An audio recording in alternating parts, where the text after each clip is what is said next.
Assalamualaikum warahmatullahi wabarakatuh. Salam sejahtera untuk kita semua. Izinkan saya menerangkan tentang what arsitektur is, what arsitektur should do, dan how best to design dari arsitek Bernard Tschumi.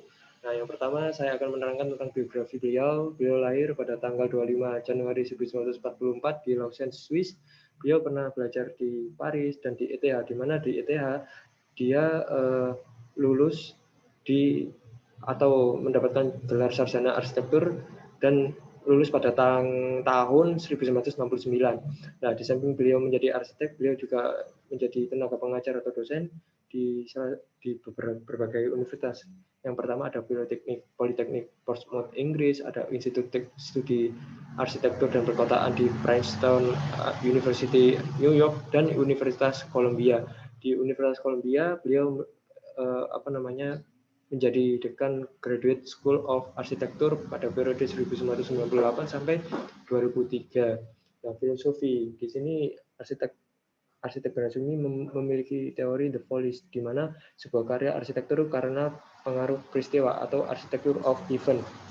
Nah, Bernard Tschumi itu merupakan arsitek pada era modernisme.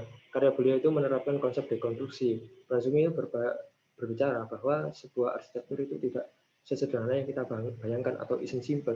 Nah, isn't simple yang dimaksud ialah arsitektur itu tidak sekedar ruang dan bentuk, tetapi juga berbagai kejadian atau peristiwa.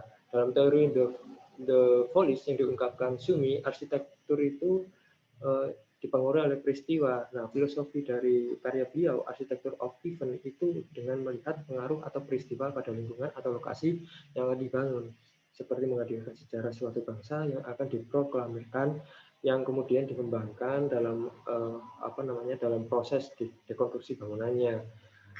Nah, selanjutnya ini staffing, di mana dilihat dari karya beliau dengan melihat aktivitas apa yang ada di dalam fungsi bangunannya. Nah, di sini beliau percaya bahwa tidak ada arsitektur tanpa adanya aktivitas dan berbagai kejadian di dalam ruang arsitektur. Nah, di dalam merancangnya beliau bekerja sama dengan tim Bernard Tschumi Arsitek, dan kadangkala beliau berkolaborasi dengan arsitek ternama, ada Zaha Hadid dan Peter Eastman, di mana kedua arsitek tersebut itu pernah menjadi anak didik dari Pak Bernard Tschumi tersebut. Nah, selanjutnya prioritas. Nah, di sini aspek-aspek yang diprioritaskan oleh arsitek Bernard Tschumi itu ada historical, ada science, ada environmental. Nah, historical itu dilihat dari filosofinya yang menjadi dasar Bernard Tschumi untuk mendesain, yang yaitu arsitektur of event.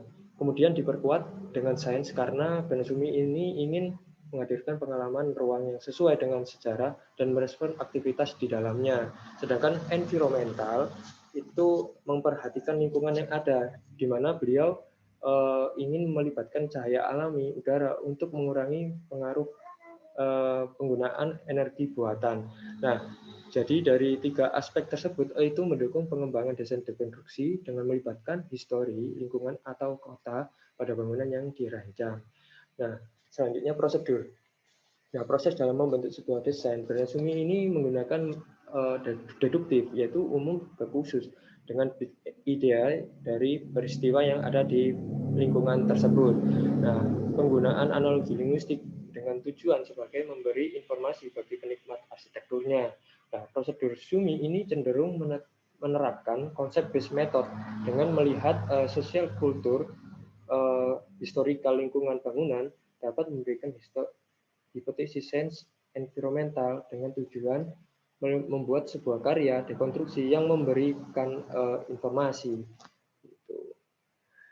Ini adalah salah satu contoh karya beliau, yaitu Acropolis Museum di Athens, Yunani.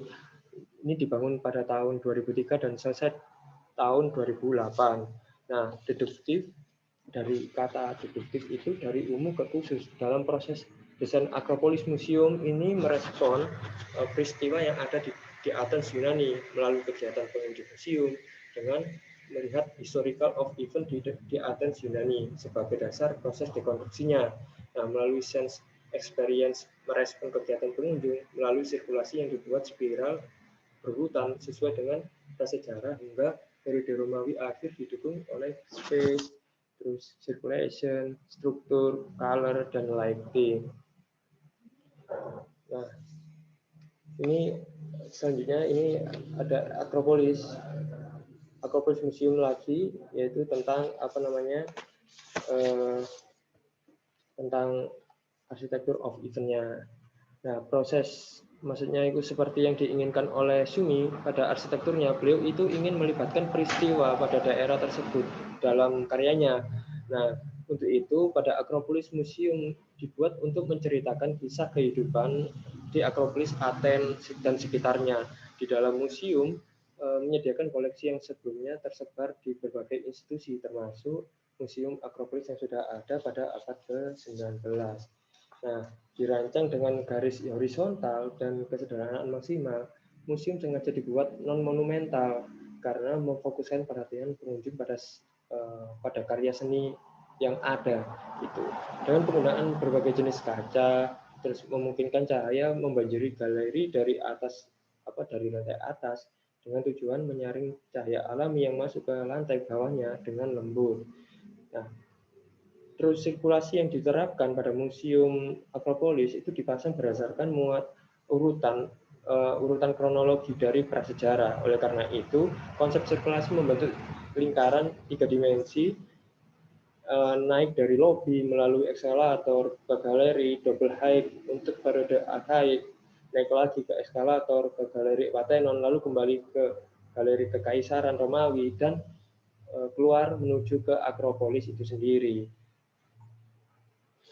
Nah, bahan-bahannya dipilih untuk kesederhanaan dan ketenangan. Nah, di sini bahan-bahannya itu menggunakan kaca, beton, dan marmer. Bisa dilihat di lingkaran-lingkaran yang saya lingkarin ini adalah menggunakan kaca dan lantai menggunakan marmer dan kolom-kolomnya menggunakan beton. Nah, untuk lantainya ini dibedakan menjadi 2 warna. Ada warna hitam dan ada warna beige ringan, di mana warna hitam ini untuk gerakan, sedangkan warna beige ringan ini untuk ruangan-ruangan galeri yang ada di Akropolis Museum. Nah, dibangun pada jaringan kolom, mampu menahan gempa bumi. Nah, jadi struktur yang dibangun di Akropolis Museum ini, tumpukannya itu menembus tanah hingga ke bawah dasar, sehingga mampu menahan gempa bumi sampai berkekuatan kurang lebih 10 skala Richter. Nah, ini adalah gambar contoh, maksudnya gambar final desainnya dari Pak Bernasumi tentang Akropolis Museum di Athens. Nah, konklusinya, Bernasumi itu merupakan arsitek yang berpikir bahwa arsitektur tidak sesimpel yang kita bayangkan. Untuk itu, dengan pemikirannya, arsitektur of event yang mana melibatkan sejarah peristiwa yang ada pada lingkungan bangunan. Beliau dapat memulai sebuah proses bentuk dekonstruksi. Nah, penggunaan peristiwa pada Akropolis Museum diterapkan pada sirkulasi di dalam bangunan, menekankan konsep dan pengalaman ruang. Nah, sirkulasi pada bangunan menceritakan kronologi dari prasejarah. Nah, bangunan dibuat tidak monumental itu supaya pengunjung fokus dengan karya seni yang diberikan dalam bangunan.